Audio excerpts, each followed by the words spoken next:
Welcome back to another episode of the Coffee, Commerce, and Catechesis podcast. Join us on our journey to learn more about the Christian faith and how we can live it out in our modern world. As you will know, if you've been following this podcast for some time, Travis and I love to talk about the intersection of faith and business. Today, we have the special privilege of chatting with John Cannon, founder of Cent Ventures, an organization that is the embodiment of the faith and business space.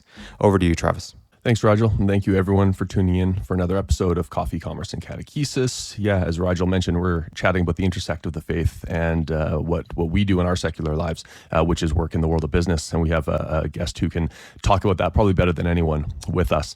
And so we're calling this episode From Monk to Manager. You guys will find out why when we get into the conversation here with John. But to frame the conversation, as always, we're going to draw upon the wisdom of someone else. In this instance, we're going to draw upon the wisdom of the Catholic Church itself. And I've got a short passage here from the Catechism of the Catholic Church. And it reads as follows. Work represents a fundamental dimension of human existence, as participation not only in the act of creation, but also in that of redemption. Those who put up with the difficult rigors of work in union with Jesus cooperate in a certain sense with the Son of God in his work of redemption and show that they are disciples of Christ bearing his cross every day in the activity they are called to do. In this perspective, work can be considered a means of sanctification and an enlivening of earthly realities with the Spirit of Christ. So that comes from the Catechism, and that is going to guide the conversation a little bit here that we're going to have with John. By way of background for John, he earned a Bachelor of Business Administration in Finance and a Bachelor of Arts in Political Science from the University of Notre Dame, a Master of Science in Politics and International Relations from the University of Oxford, a Master's of Business Administration from Harvard Business School, a Master of Arts in Philosophy from Mount Angel Seminary, and a Master's in Theology from Franciscan University of Steubenville. He worked as an investment banker, as a management consultant, and as a policy advisor to the governor of Alabama before becoming a religious brother in the Order of the Brothers of the Blessed Virgin Mary of Mount Carmel for 7 years. He eventually discerned out of the Carmelites and founded Cent Ventures, which is committed to helping ordinary Catholic business leaders become saintly builders. So, John, thank you for joining us today. Good to be here. I'm very impressed. You have the official name of the Carmelite order, which no one knows. So that's pretty good. You did your homework. I'll be honest, the homework took longer than I felt like it should because I went down a rabbit hole a little bit and then I wasn't sure I'd found. But anyways, yeah, I'm glad I did get it right, and I'm looking forward to hearing more about awesome. About that experience. Before we dive into your whole story, can I just ask kind of a sidebar question? When you were at Oxford, which college were you a part of at Oxford? I was at Hartford College. Okay. My brother just finished his doctorate there and was a student at Magdalen College, so it's a special place. Although you've spent time at a lot of special places, obviously, in your story. So, well, maybe to start us off, John, before we just went through kind of like a resume version and everything, but maybe take us back even before that. Can you walk us through a little bit of your upbringing and specifically would love to hear more about your life of faith and how that played out as you were growing up?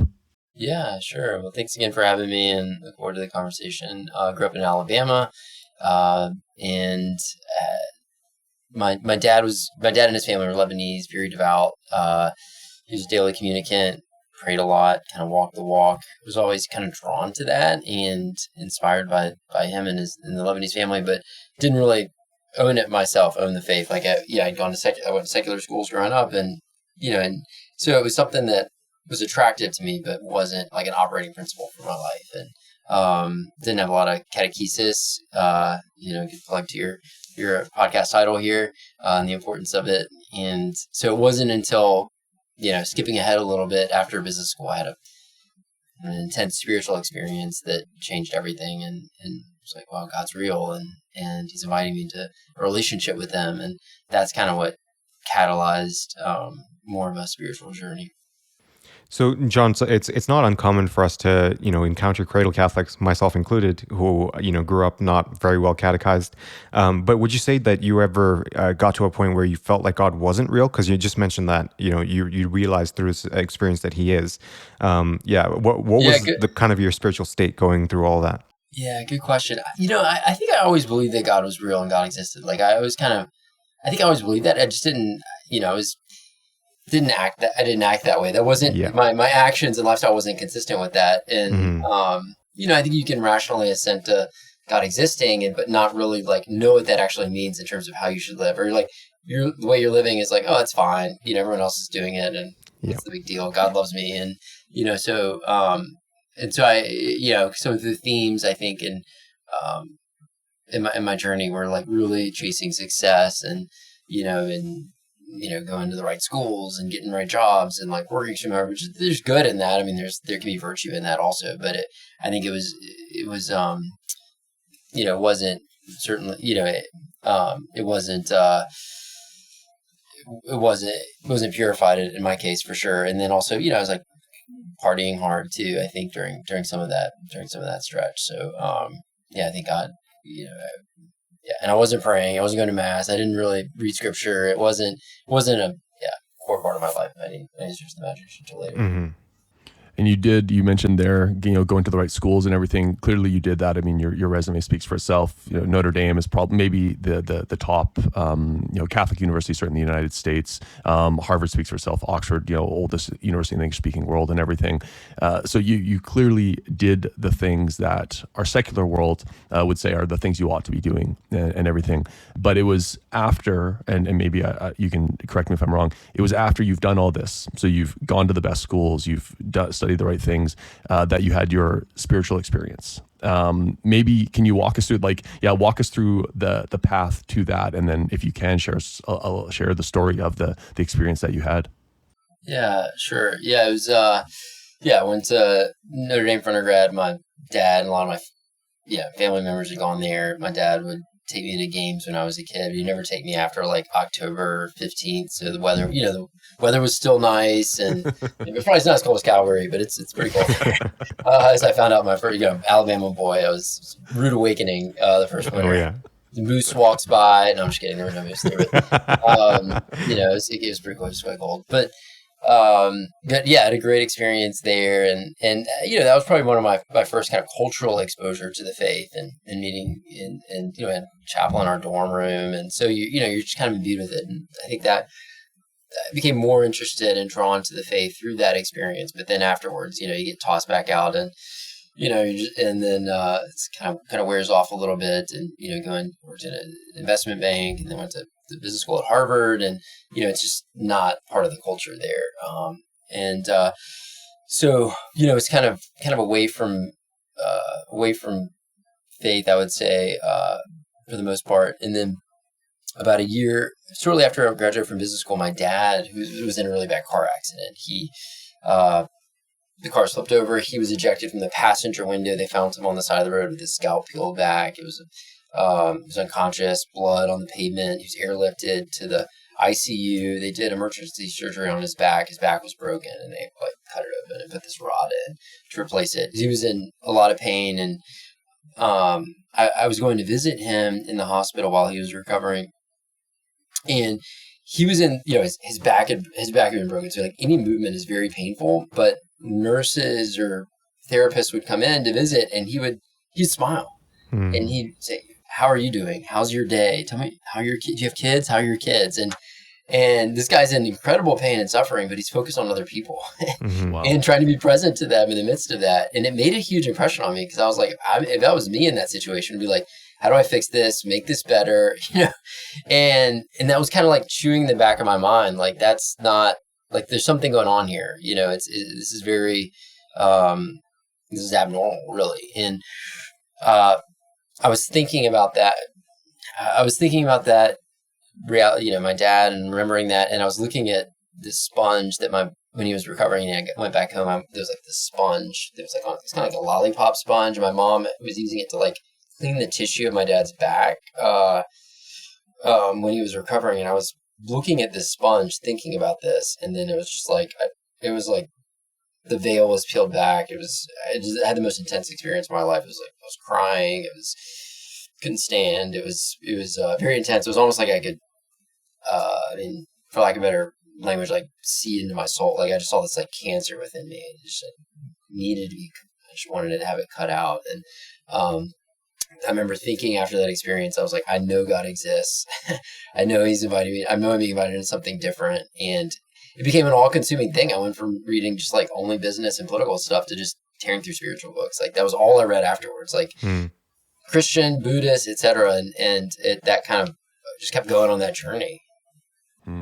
That's a couple things in there that really resonate. I think it sounds like, if we could say, your father knows how to suffer well, because in the midst of clear physical suffering for him, he still was able to be there for other people, ask them about their day, take an interest, show love, which is, that's something that I struggle with so much. Like when I'm going through suffering, and even right now, like I'm going through a period of my life where I'm just in physical discomfort constantly, and it sucks, and I have to remind myself that's like, but you can still be there for other people. You can still ask other people, and that's something that doesn't come naturally to me, and I have so much appreciation for, and I maybe even envy of those who just seem to do that and embody that. And I know we're called to that. And so, God bless your father for being someone like that, who, as a result of it, influenced you too. If who knows what would have happened if you had not witnessed that Christ-like act with in your own father and stuff, which is amazing. So thank you for sharing that story. The other part there that you said about after you had this experience, you stopped consuming all like the business stuff and started reading about the spiritual stuff and everything. And that was very much like me. Like I used to just crush business books and finance books and everything. All I would read is what's it called, The Economist and everything. And then after I had my conversion, it was the exact opposite. Like I started reading all sorts of stuff, like the church fathers and everything, and just I went totally down that path. So that totally resonates with me. Now, I didn't discern the religious life though as a part of mine, and clearly that was a part of your story. So maybe take us there if you can. You've had this spiritual experience. You've become compelled, like God is real and your life is different. Where do you go from there that ultimately leads you to the religious life? Yeah, it was so powerful and all consuming, this like draw towards like a closeness with God and intimacy with him. And I remember I was working in DC at the time and just wanted to like leave and go to a cave or something, and Wow.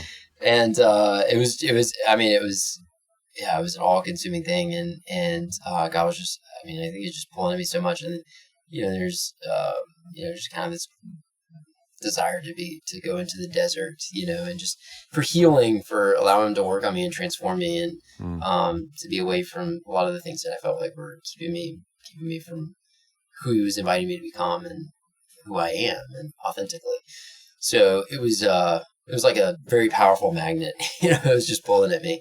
And so, it is helpful, I think, in our faith and tradition that the religious life is it's kind of like a structured path for that, to give oneself. So I had this desire to kind of give myself completely to God, that he was kind of giving himself to me, and I wanted to give everything in return. And so I started discerning religious life and, visiting different communities and, learning, and trying to allow God to work on me and change a lot of things in my life to be prepared for that, if that were open, as well as pay off my student debt, which they required. So it was a couple year journey after that, and then I entered the Carmelites, Discalced Carmelites, or the Brothers of the Blessed Virgin Mary, as you said, is their official title, in California. So, what is it exactly that drew you to the Carmelites specifically, John? Yeah, I think I was early on kind of drawn to more of the mystical tradition of the church, and started reading the primary texts of St. Teresa of Avila and John of the Cross, and I was like, this is it. They just like spoke this language that it just spoke to my heart and how I felt, and it kind of put structure and order to the things I was feeling, or the path I wanted to go on. And so I was very drawn to that spirituality, and then seeking an intimacy with God and a closeness with him in this life even. And then also it's a very contemplative order, a lot of time for prayer and silent prayer. And I was feeling drawn to that as well, and I was spending more and more time just in quiet prayer. And then, so that was like kind of at the charism level. And then I went and visited a couple of the Carmelite communities, Discalced Carmelite communities, and one of them in the Western U.S. I was like, they just felt like a family, I went and visited them, and they felt kind of like brothers. And I was like, you're down to earth, but also deeply spiritual. I was like, I could see myself here. And so I was like, let's give it a shot and try. One thing I want to just go back on real quick, John, because we have a young audience as well. A lot of them will be chasing professional success. You've done the investment banking thing, you've done the management consulting thing. You also mentioned during your spiritual experience wanting to cut out this cancer that you felt was within you. Like, did you feel that before the spiritual experience? Like, were you kind of heading down that path already, or did the spiritual experience trigger something and like reveal something to you that you didn't know was there? Like, how did that work for you? Yeah, trying to like place myself back in that time. I mean, I don't think it was. I mean, I was like, I was kind of like very, chasing, very covetous of kind of success and achievement. And I was living I'd say a pseudo hedonistic lifestyle too. And so in that, which is like, I mean, a lot of my peers and around me, like it was a similar.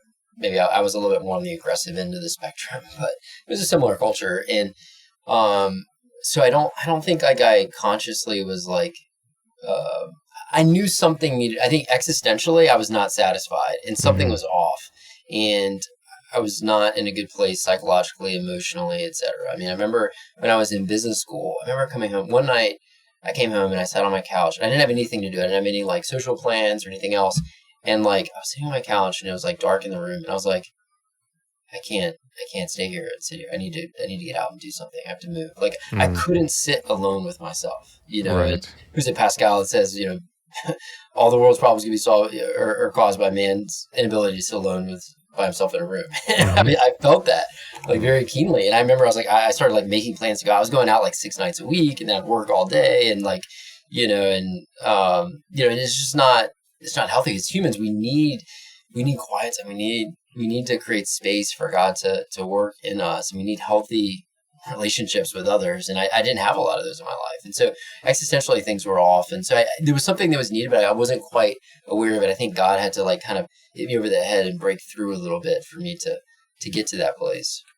Yeah, I have to say, just as a final comment before I turn it back to Travis, like it's really cool to see what you just mentioned right there about the inability to sit with yourself quietly, and then being drawn to the mystical tradition, and being drawn to contemplative prayer and stuff, which requires you to sit in silence and just be with yourself and with God. So that conversion is really cool to see.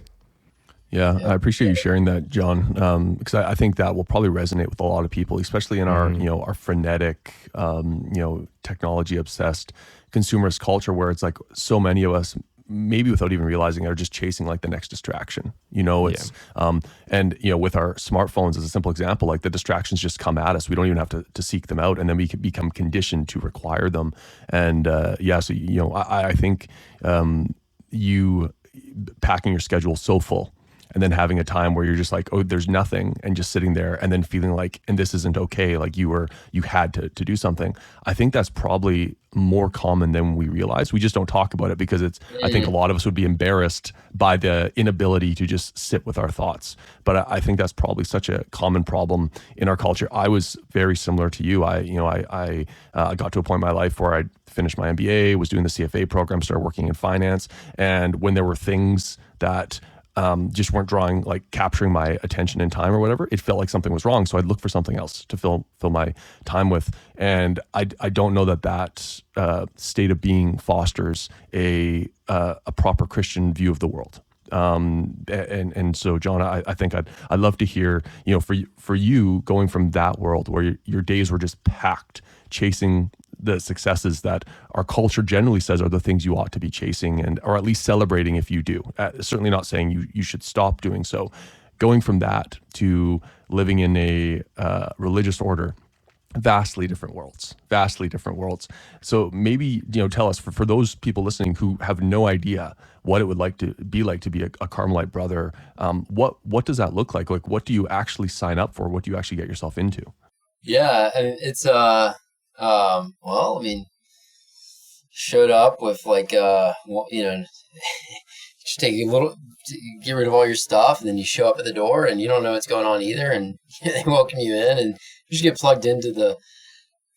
I mean, so start at a high level. I mean, the purpose or the telos of the life is really seeking a union with God, is to be a saint even on earth. And to be a saint just means to be with God in heaven. Yeah. And, Jesus says the kingdom of heaven is among you, it's with us now. And so we have the potential and the capacity through grace in relationship with God to become very close to him, even in this life, and to have an intimacy with him, so that he's alive in us and living and breathing through us in a way that we become his hands and feet in the world. And so that's the idea. And for any of us as humans, but particularly in the religious life, and the Carmelite charism, I think, like, really is like trying to hit the bullseye with that. And the primary means for growing in union with God is the sacramental life and prayer. It's not sufficient because we're humans, and so we also have to we have to live a life of charity, because ultimately it goes out in terms of our relationship with others. Can we love well? That we're called to love, and that's the end of our life, is to love. And so all of these are means for loving well and in community and relationship with others. And so show up in the monastery, and it's kind of like a spiritual military a little bit, though. You have your day is pretty regimented, and so I won't go through like every blow by blow, because I could take like the rest of the time and go through all the details of it. But it's like basically the themes, there are kind of 4 themes to the day, and they're related to our anthropology of how God's designed us to live well and to flourish. One is spirituality. There's a concrete game plan every day for your spiritual life. And so about 3 to 4 hours a day for prayer, including mass, and 2 of those hours were for silent prayer and meditation. Second is work. We talked about, going back to your reading from the catechism, is work. So we have 2 main work blocks each day, probably about 6 to 7 hours of work each day. It's a focus of trying to be present to your work. And in the monastery, early on, especially before you go to seminary or take on ministries, it's much more manual labor. So you're cleaning, you're working outside, working with your hands, you're just kind of really taking care of the monastery. And we would have some classes too on spirituality, some intellectual formation in the faith. So work is 2, and then 3 is community, living in relationship with others. And so there's a very intentional approach to community. And so we would have recreation together, maybe go for a walk or throw the frisbee, or like dinners together where we would like share about our day, and like a family, see a family. And then the 4th component is really like personal well-being. It's like, there's time for sleep. Hey, get your sleep so you show up well the next day. Like, how are you? When I'd meet with my human formation director once a month, and they'd ask me, I was like, how's your sleep going? Like, are you eating? How's your diet? Like, are you exercising? It's just basic things that we can over spiritualize things, and actually God, Thomas Aquinas says grace builds on nature. So your spiritual development actually builds on your human formation, how you're developing on just a pure human level, like even in secular terms, like a lot of these things are good. So those are kind of the 4 things that go into each day, but it's all oriented to helping to allow God to live in us more fully and grow in love. Coming in from the background that you came in from, and the state of mind that you were coming in from, where you're unable to sit with yourself in silence, was that a big change for you coming into this method of living, if you can say that? It requires much more of you from what you would call maybe your area of weakness. Yeah, it's a good question. I think fortunately, I feel like I was leading me on that journey beforehand.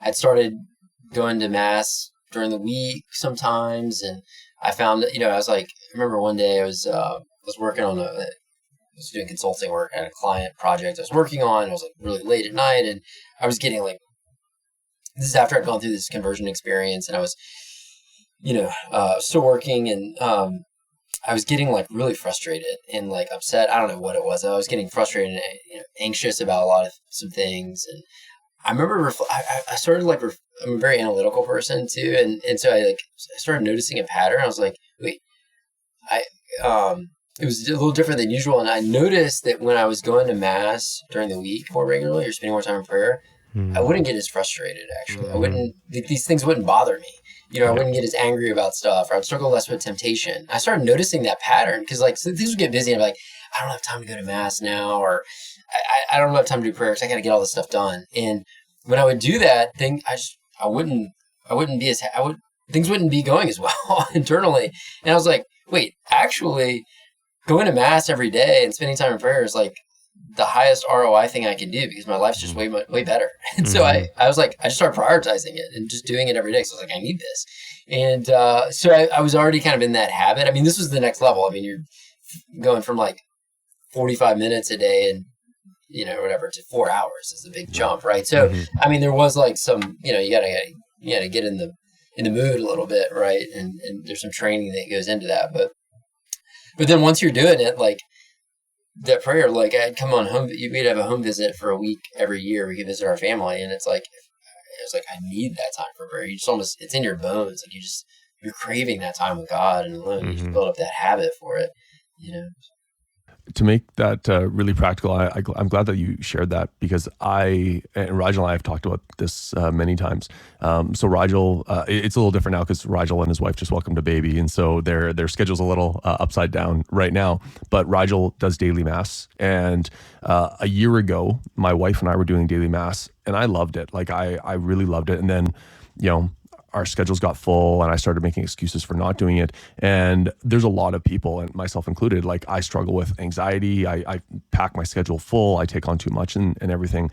And I found that I just become like a worse version of myself once I start not doing the thing that I love doing, which is finding time every day to, be with our Lord. And so I've started reprioritizing daily mass again. And like instantly for me, it's like, I just find a measure of peace. And then that carries into how I conduct myself in every facet of my life, to what you were saying there, John. Like, oh yeah, like you're just in a better state of mind. Generally, it influences the people that you work with. It influences the people that you care about, your social relationships and everything. And so yeah, if there's any listeners out there who find themselves in a place where they're not holding themselves to the standard they'd like to, I think a lot of us would attest to the fact that prioritizing every day, at the very least private prayer, but if you can find time to go to mass, maybe adoration or whatever it is, it honestly, like, transformative in my life. I notice when I stop doing it, and it's not a good change. And so I'd say probably the three of us on this chat here would all agree with that. John, can I ask, when you made this commitment to the religious life, what did your family think? Like you go from investment banker, management consultant, a litany of impressive degrees and stuff, to you're going to quote unquote like give it all up in the world's eyes for the religious life. What did the people closest to you think about this decision? Yeah, I remember talking to my dad about it. I kept it pretty quiet, pretty private. I didn't really talk about it until like right before I was going to do it. And I think part of that was because I was afraid I'd go back on it. And I was like, I might not actually do this. And then I told people I am, and they're like, they've got to mentally adjust to me doing it. And then, so I was like almost to hedge my bets a little bit, out of fear, I don't know, whatever. But and also probably didn't want to like face talking to people about it. But I talked to my dad about it a good bit because he understood, like he was such a deeply spiritual guy. And, and so he really got it. I remember the night before I entered, he just like came up, and I was like getting ready to pack, to go, and came up to my room and just gave me a big bear hug, and he smiled, and he's like, just know that I think this is the most important and best thing anyone can do with their life, what you're doing. And he just got it on the deepest level and really was so supportive.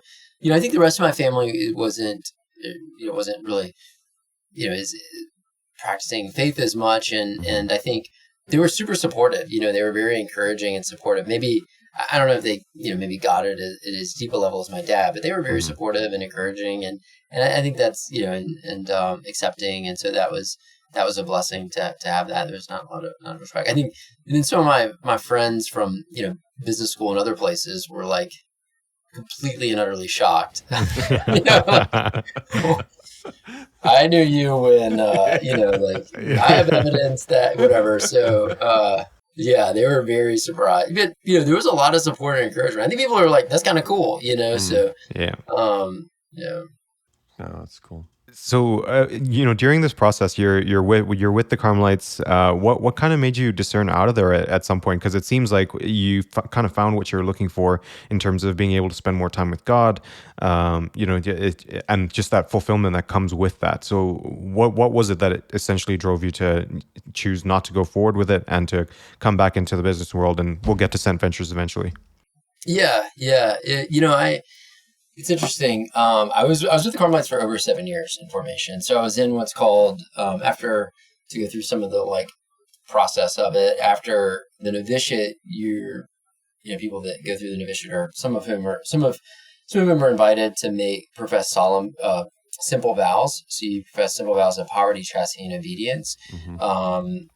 For in the Carmelites, it was for a year, and you renew those each year, and then eventually you're working towards what's called solemn vows or permanent vows, which are for life, and it's the religious equivalent of marriage. It's like I am in for life, and I never made solemn vows. I was in temporary vows for 6 years. And so, which is a great grace and a gift to profess those commitments as a means for growing in love and allowing God to, just be more conformed to Him. They're called the evangelical counsels. And so I was on that journey, and I think there's two aspects of it. One, I remember talking to one of the older fathers who, like, about when he was professing solemn vows, and I was like, tell me about when you professed solemn vows, what that was like. And he was like, he was like, from the day I entered, I had just prayed that I'd be able to make solemn vows as soon as possible, and I was just so happy for that day. And I was like, that's not how I feel. I never had that. I was always like, I never had a peace about making solemn vows. I was very happy there and content, but I never had a peace and deep conviction about solemn vows. And so I prayed a lot about it. It came up in spiritual direction a lot. But it was good there. I was pretty happy, and I didn't really want to leave. And so I just kind of asked God, I was like, God, if you want me to be somewhere else, show me. Cause I'm not kind of principles of discernment. You don't unless there's, if you're making a commitment to something, unless there's like clarity on what that next thing is, you kind of stay in where you are. And so I kind of stayed and put it, and kind of trusted in God and put it on Him. And then I guess skipping ahead in the more catalytic event that shifted things was I mentioned my father. A lot of my journey has been related to my dad.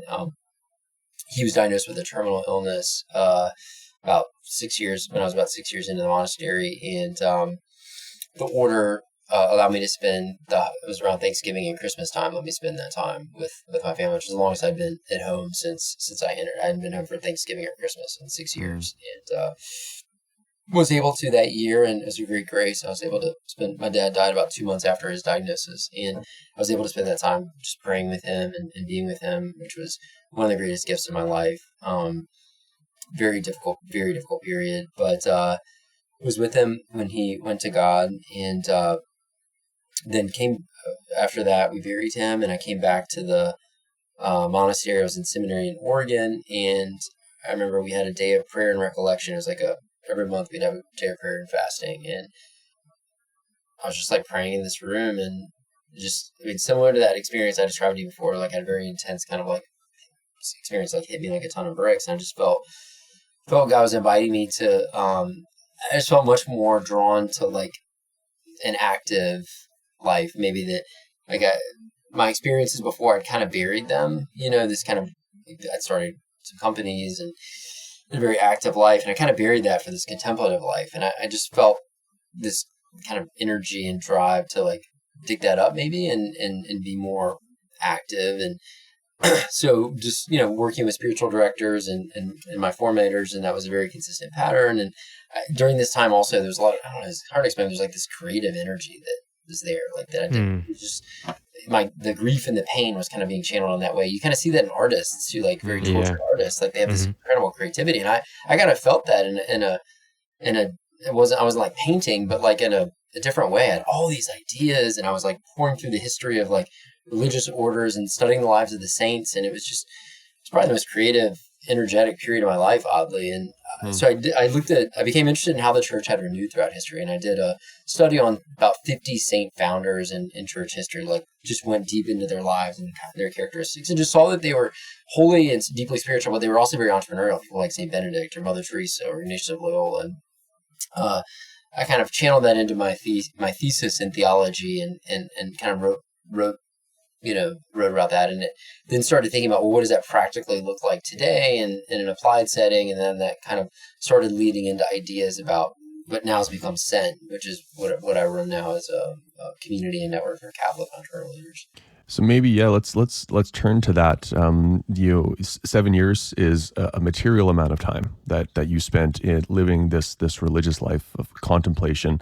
You never made the permanent vows, but it was probably always something that you would have regularly reflected on. I would imagine the conversation would come up also, obviously, because you're living with people who have or are getting there and stuff, and so that was probably always there. And yet, you go through this period where you lose your father, and God rest his soul, and anyone who's lost someone dear to them obviously can reflect probably upon what that does to you and what you spend your time thinking about and reflecting on.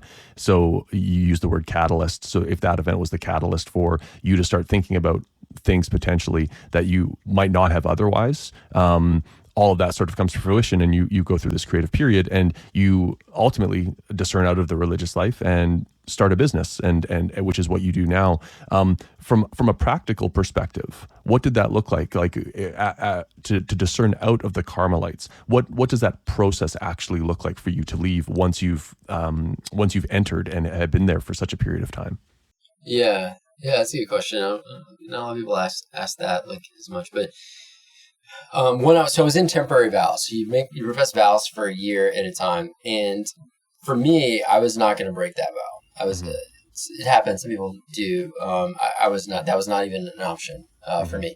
So the kind of the way that happens, practically speaking, is that when you're invited to renew vows each year. And so like if you don't renew the vows, then by default you're no longer bound to those vows and no longer a member of the part of the community.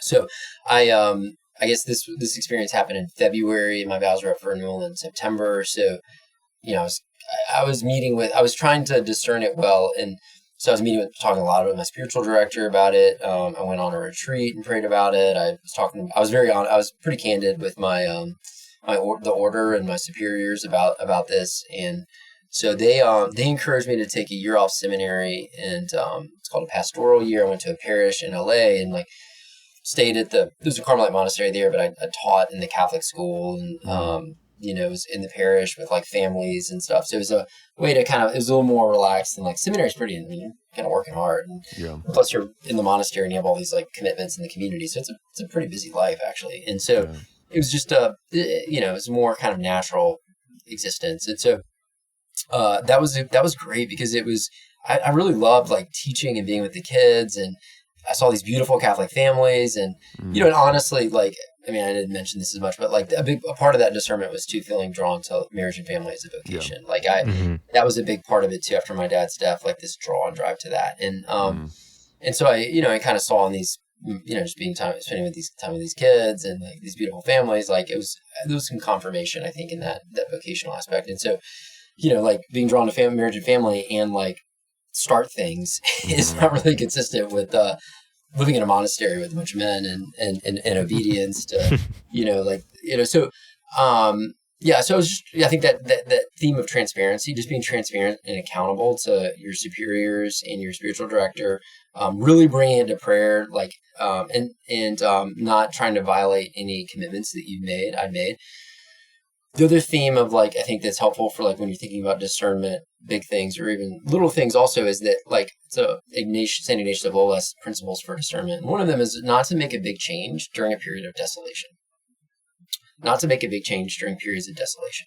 So I was going through intense grief and a lot of pain. And so I made the decision. I could have not continued my vows that September, but I decided to renew them for another year out of because just out of and just to give that year to God. I'm giving you God this year, and I'm gonna in it for another year, whatever you want with it.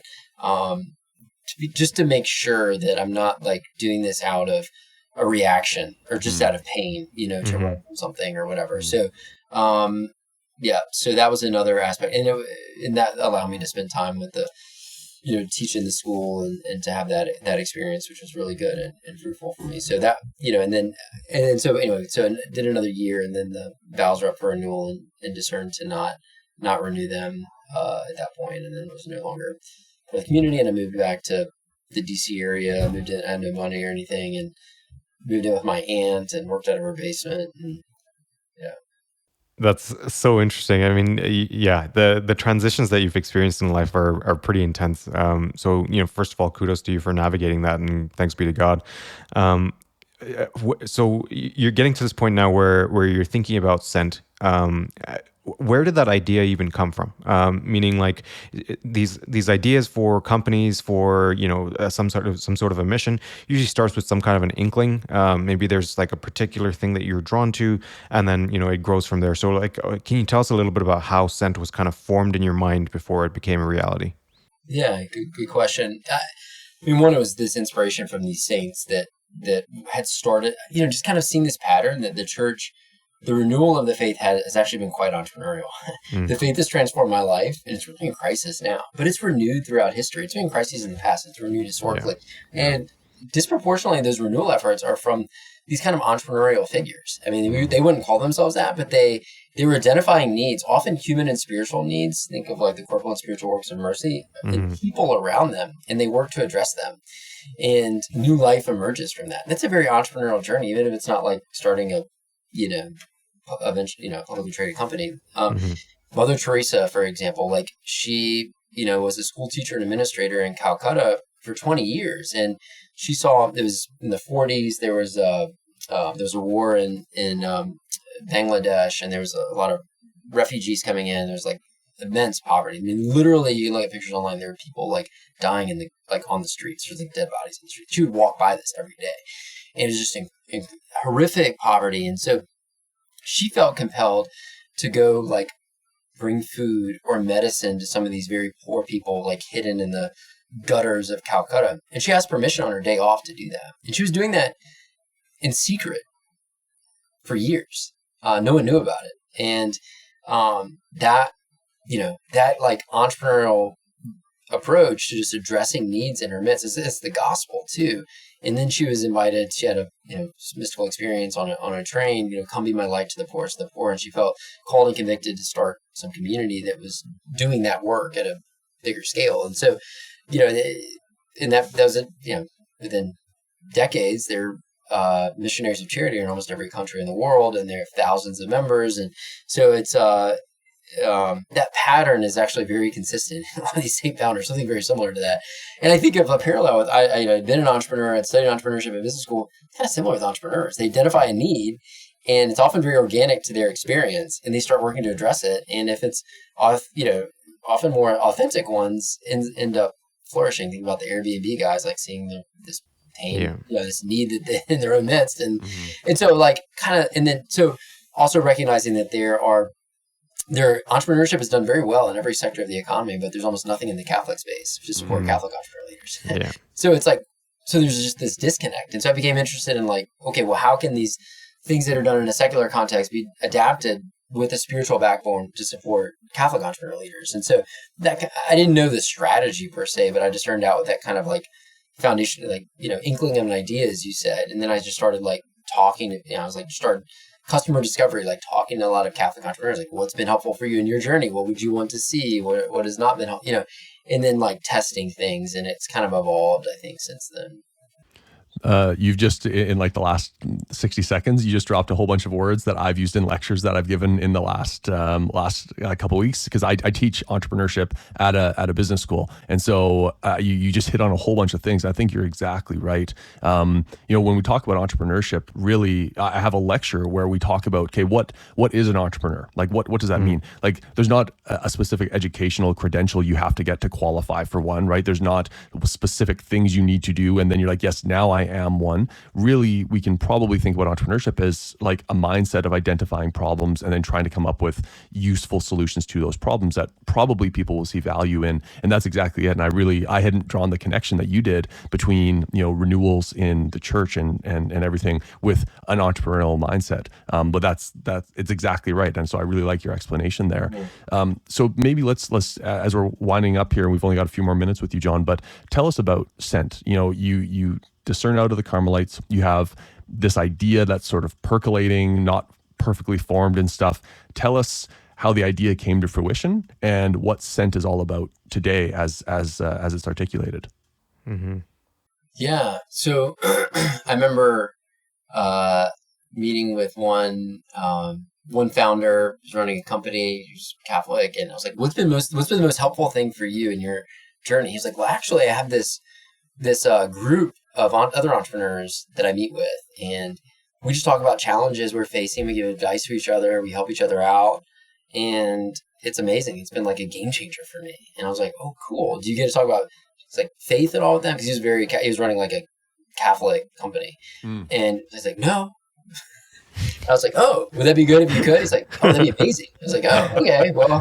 So, and that came up several other times. People that were, they had communities, and there are different structures for it. Like YPO runs forums, and there's like masterminds, and there are different like formats for these where you can just like in a very confidential way suss out issues that you're facing and work through them with other people and have a team to support you. Because it's very isolating starting a company or any endeavor. It's hard, and especially if you're trying to build faith into it. And so there weren't really networks or places where that could be done for early stage entrepreneurs. And so I wanted to try something like that. And so I just started talking to, I became friends with Jamie Baxter, who runs Exodus 90, and Alex Jones, who runs Hallowed, very early on in their development, and some other people like that. And I was like, hey, what if we got together as like created a community where we could meet regularly and like go through spiritual formation things, and also like discuss our business challenges and help each other. So I kind of developed like entrepreneurs that are like, okay, I got this much time and it needs to be efficient too. You're not just like chit chatting, right? So, and I asked them to pay for it too. And like, and they did, and we ran that, we kind of created a model that ended up being very effective for those founders early on. And then, start replicating it and then building out kind of other services. And then it kind of grew into this community. They're kind of results-oriented community. We started running conferences. All this was virtual at the beginning. It was at the beginning of COVID, actually. And so, and now we're kind of moving more into in-person community. So, Send is really a community for these Catholic founders and entrepreneur leaders, but it's a results-oriented community that allows faith to come into it. So we do case studies on holy, like how did Mother Teresa found the Missionaries of Charity. We do case studies on that, and but also we discuss our business challenges and help each other in that, and connect people with mentors and guides that can help them with their businesses and their journey. But ultimately it's how do we become a saint builder? How do we fulfill our call to, think about my time early in the monastery, it's like called to be a saint inside of heaven, but it's kind of a unique persona for people that are building something, and to allow really God in that, into their work and into their journey, together, and all Christian, authentic renewal efforts or communities, or they're communities at their core, because we're built in relationships. So we want to have a community at the core of it. So sense a vehicle for helping these Catholic founders and entrepreneur leaders to grow and flourish and become the saints that they're destined to be, and build great companies hopefully in their journey. So a couple comments there, John. First of all, I want to say that the goal of like creating a community, you guys have done an excellent job. Like we were saying to you before we actually started recording, a lot of our guests are within the Sent community, and we've had great conversations with them. They've had great things to say about you guys. But another thing you mentioned there that I want to point out, you mentioned how being saintly builders, like, just out in the secular world, also super important. Travis and I have talked about this a lot, where if we think about if we were, say, sponsored by the diocese, or if we worked for the diocese, even this podcast might look very different from what it does now, just because there are maybe certain things that we're not allowed to talk about. There are more rules, right? And so we do need people of the faith out in the secular world doing things and being very oriented towards heaven, so that they can achieve their mission and hopefully evangelize more people and set an example for people who are out there, right? Not necessarily part of the religious life. I agree with that. And Travis was going to, but just one comment on that kind of ties also to the beginning of what you said, and get a little more catechetical too. I was very empowered by reading Joseph Ratzinger and who became Pope Benedict, and Hans Urs von Balthasar, who in some of their writings they observe a pattern in the historical church of a dialectic, or there's a distinction between a hierarchical church, as they call it, and the charismatic church. A hierarchical church being, think of like dioceses and bishops and pastors running churches, running parishes.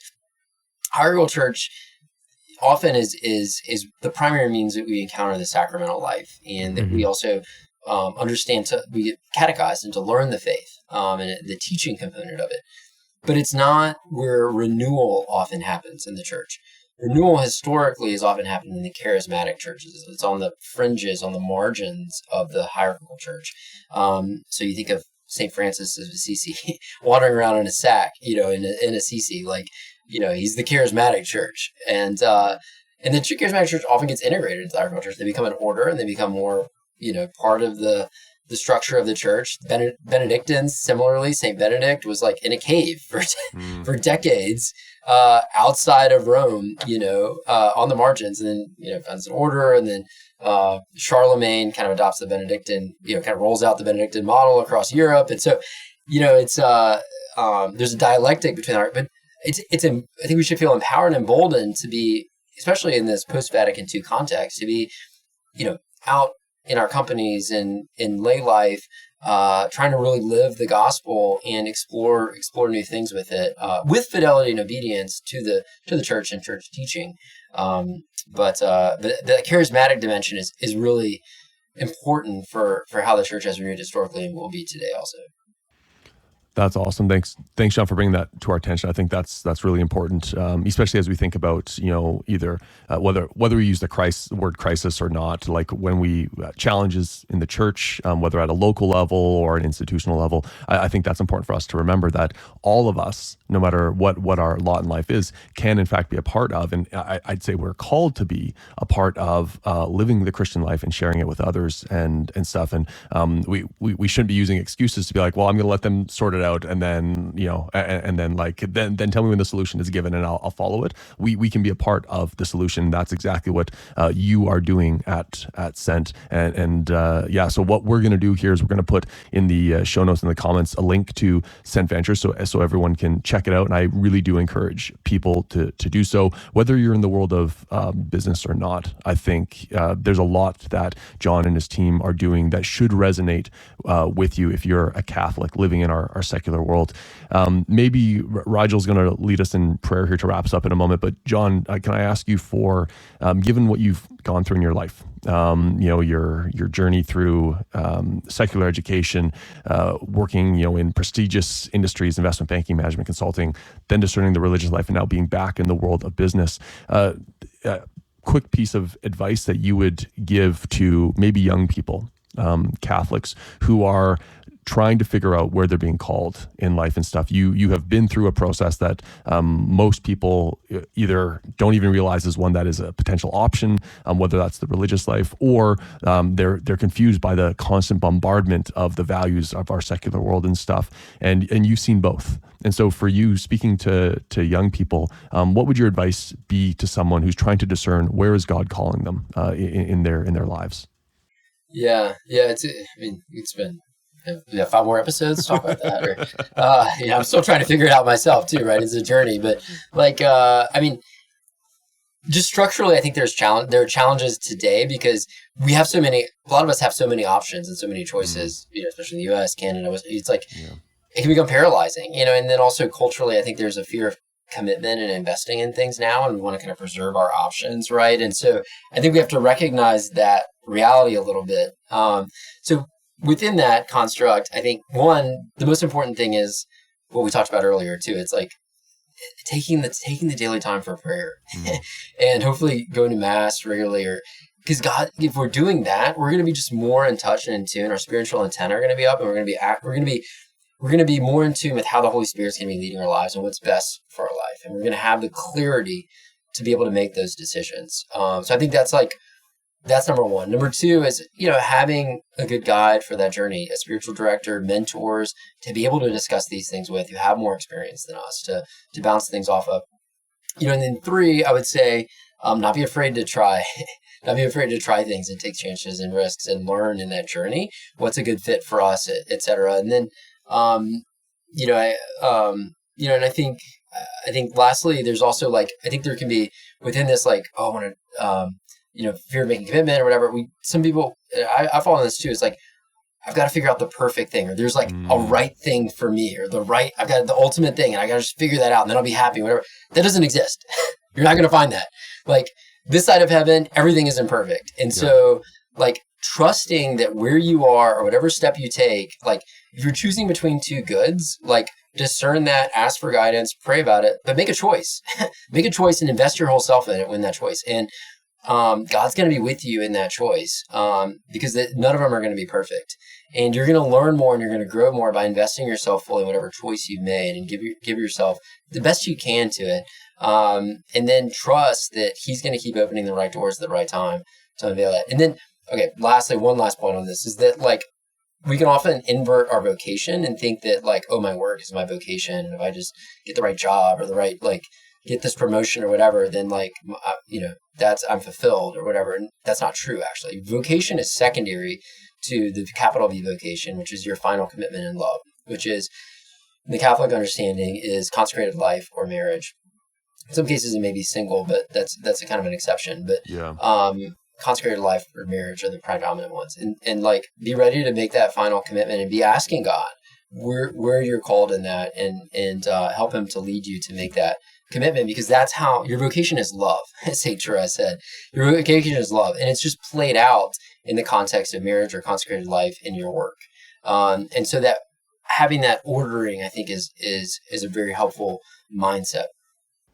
That's brilliant advice. I needed that advice like 10 to 15 years ago. And so hopefully there are some people that are listening now who those words will resonate with, because I think, you touch on a lot of things there too. And these are things that unfortunately many in our culture today are either unaware of themselves and so thus can't share it, or have forgotten a lot of those things. And so, John, I really appreciate you sharing that.